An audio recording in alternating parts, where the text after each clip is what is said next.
दोस्तों इंडिया और ऑस्ट्रेलिया के बीच में पहला मुकाबला आज खेला गया। जो उम्मीद थी उसके मुताबिक ये मुकाबला नहीं हो पाया क्योंकि बारिश भी पड़ गई थी और मैच उतना ख़ास इंटरेस्टिंग नहीं हो पाया बिकॉज़ ऑफ बारिश की वजह से। लेकिन दोस्तों हमें जैसा उम्मीद था ये मुकाबला उसके विपरीत ही हुआ क्योंकि हमें लगा था रोहित शर्मा, विराट कोहली आ रहे हैं और ऑस्ट्रेलिया की जब हमने स्क्वाड देखा था तो ऐसा लग रहा था कि ऑस्ट्रेलिया की टीम बहुत ही कच्ची होगी और इंडिया की टीम बहुत ही ईज़िली हरा देगी। लेकिन यहाँ पे तो हमें उल्टा ही देखने को मिला।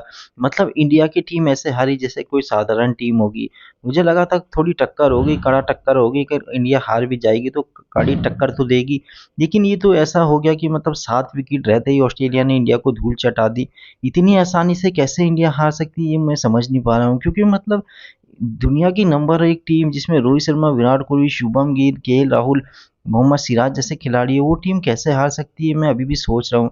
इसके कई सारे कारण हैं और सबसे बड़ा जो कारण है वो ये है कि खिलाड़ी इतने लंबे ब्रेक मतलब इतने लंबे समय तक ब्रेक लेंगे और फिर साथ में खेलेंगे तो उन्हें थोड़ा टाइम तो लगेगा एडजस्ट होने में और यही सबसे बड़ी दिक्कत हुई है। सबसे पहला रोहित शर्मा, विराट कोहली लंबे समय के बाद क्रिकेट खेल रहे हैं 10-15 महीने के बाद, 12 महीने के बाद तो उन्हें टाइम तो लगना ही था। 10 महीने कोई आम समय नहीं होता।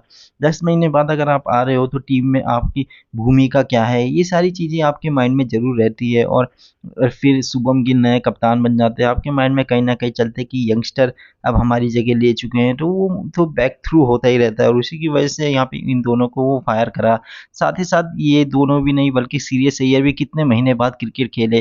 लास्ट आप देखोगे कि आईपीएल ही खेले थे, वो जो इंटरनेशनल था उसके बाद वो रणजी वगैरह खेले, लेकिन इंटरनेशनल की अलग बात होती है और आईपीएल को भी काफ़ी समय हो गया 3-4 महीने, तो सीरियस अय्यर भी टीम से काफ़ी घुले-मिले नहीं है। वो जो होता है अपनापन वो अलग हो चुका है। तो यही रीज़न है कि सीएस अय्यर, विराट कोहली, रोहित शर्मा 3-4 खिलाड़ी तो ऐसे हैं जो बहुत समय के बाद खेल रहे थे। टीम के संयोजन में फिट ही नहीं बैठ रहे थे, तो कैसे वो यहाँ पे बेसिकली अच्छे रन मार पाते? तो ये एक मुझे लगता है कि बहुत ज़्यादा प्रेशर बन गया था तीनों के ऊपर क्योंकि सबको पता है कि हमारी कहीं न कहीं जगह चली जाएगी, यंगस्टर आने वाले हैं और यही रीज़न है कि यहाँ पे बहुत ज़्यादा प्रेशर इन सबको लेना पड़ा क्योंकि विराट कोहली, रोहित शर्मा को भी पता है, सीरियस अय्यर को भी पता है लेकिन विराट कोहली, रोहित शर्मा को भी पता है कि उनसे अच्छा खिलाड़ी, उनसे बेहतरीन खिलाड़ी ऐसा बोलना तो नहीं चाहिए लेकिन एक उभरता हुआ यंग टैलेंट यशस्वी जायसवाल बाहर बैठा हुआ है बिकॉज़ ऑफ रोहित शर्मा, विराट कोहली के वजह से क्योंकि उनके सम्मान की वजह से। अगर कोई और होता तो अभी तक टीम उन्हें बाहर बिठा देती, चीफ सिलेक्टर बाहर बिठा देते और यशस्वी को मौका देते।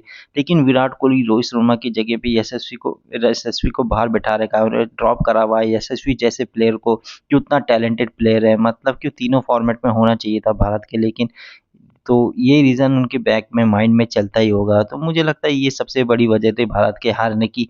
अब आप देखो अर्शदीप सिंह कितने समय से क्रिकेट नहीं खेल रहे। हर्षित राणा एक आधे मैच में आते हैं फिर नहीं आते, सिराज। तो ये सारों को जो कॉम्बिनेशन बनाने में काफ़ी टाइम लगेगा, इन्हें एक-दूसरे के साथ सेट होने में काफ़ी टाइम लगेगा, एक-दूसरे की मदद करने में काफ़ी टाइम लगेगा और यही दिक्कत है कि ये मैच हारी भारत।